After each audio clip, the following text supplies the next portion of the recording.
Hello, dear beautiful hearts. My name is Evonne Wildheart, and welcome to the cycle report for the 13th of June 2019.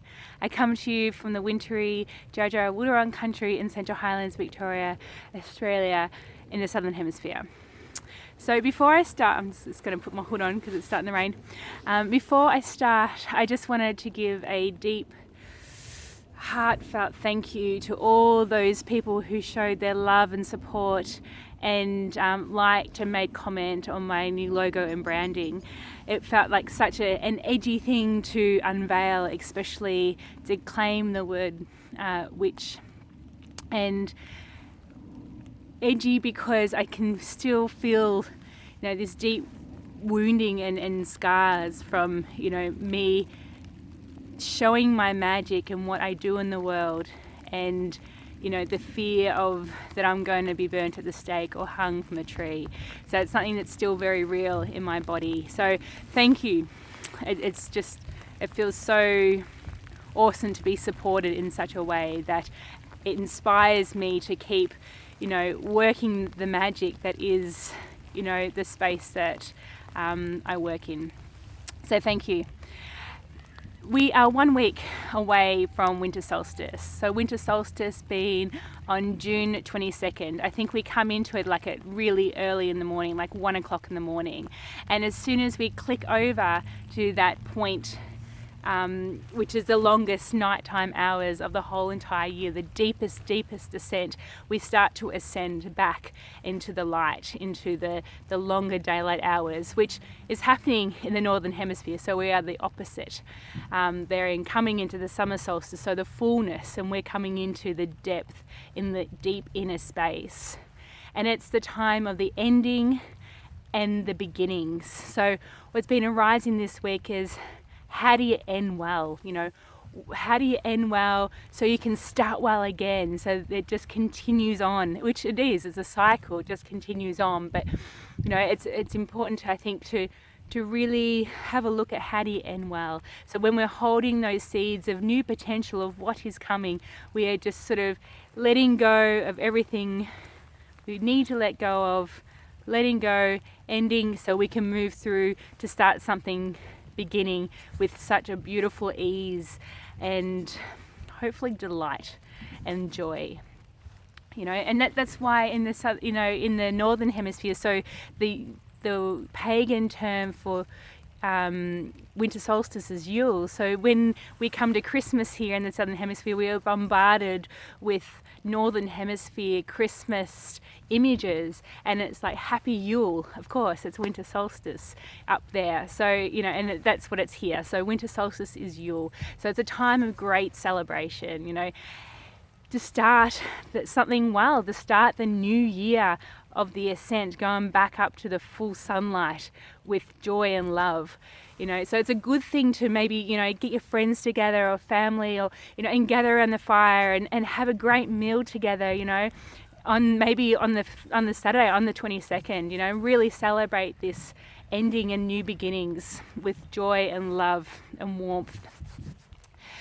This is also the time of stillness. So we are in this void, the spaces in between. As my teacher, Jane Hardwicke Collings, would say, it's the spaces in between is where the magic happens. So this is like, it feels like this is where have thrown everything in the cauldron of all our harvest of what we've gathered, all our lessons and everything that we've learned from the last 12 months. We've thrown it all in the cauldron, we've stirred it all up, and now we're just waiting for it to simmer so we can taste the delights come July and August.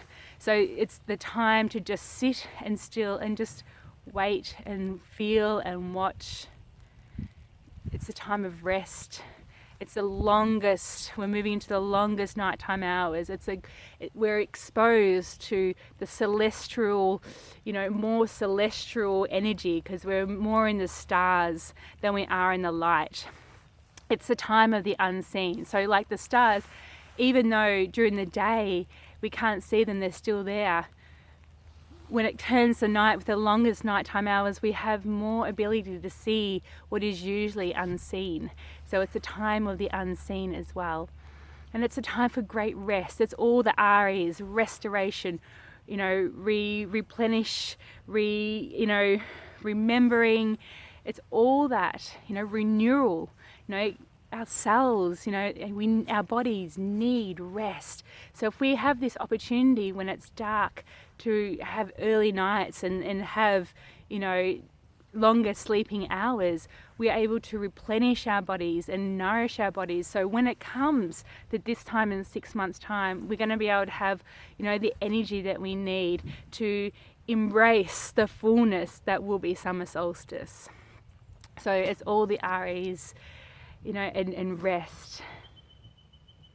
It feels too that it's a time of great creation. So if you listen to Abraham Hicks and the manifesting and the meditating and how important it is to just stop and be still.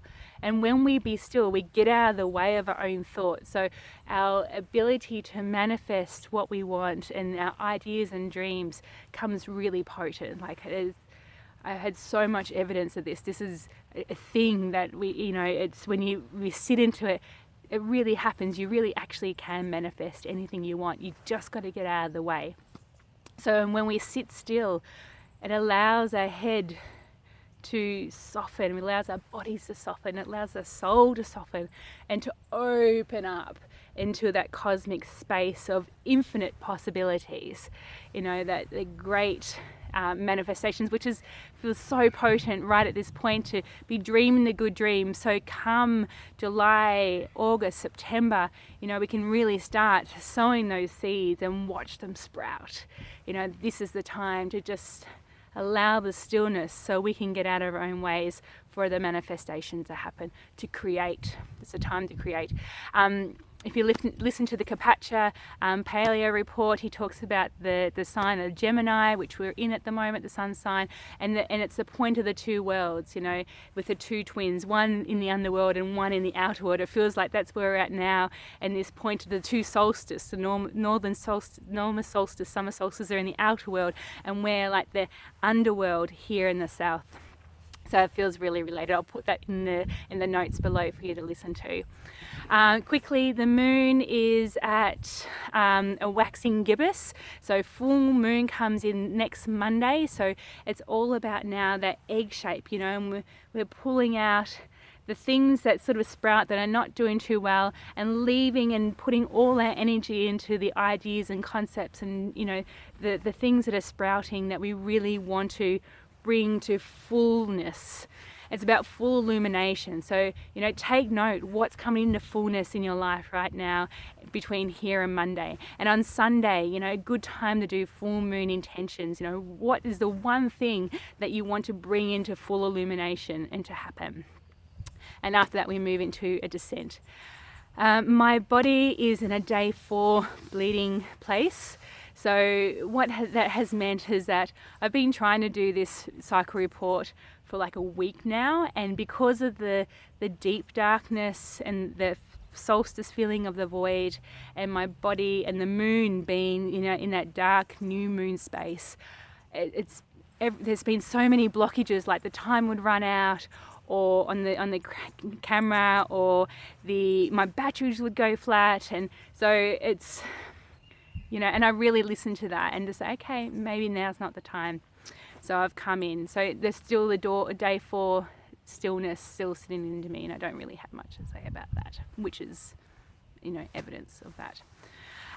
So thank you for listening to the cycle report. Just a couple of things we've got the School of Shamanic Womancraft moon song, connecting with shamanic dimensions of pregnancy, coming up on July the 20th and the 21st. Also, my dear friend Mary Louise Lapare is doing the Autumn Woman Harvest Queen on the Friday before. So that's all in the Central Highlands. We've got Tassie next year, 4 Seasons Journey with Jane Hardwicke Collings and Kristen Lee Reid that I'm intern teaching for. So that's a great opportunity if you live in Victoria to get down and journey with Jane, who is the founder of the School of Shamanic Womancraft, and deep soul journeying with me one-on-one. I've got some really beautiful group of women who are going through it at the moment. 12 session process of deep soul journeying. If you're interested, notes are below. So much love to you from my heart to your heart. May this winter space be full of warmth and love and joy, so much joy. Thank you for listening.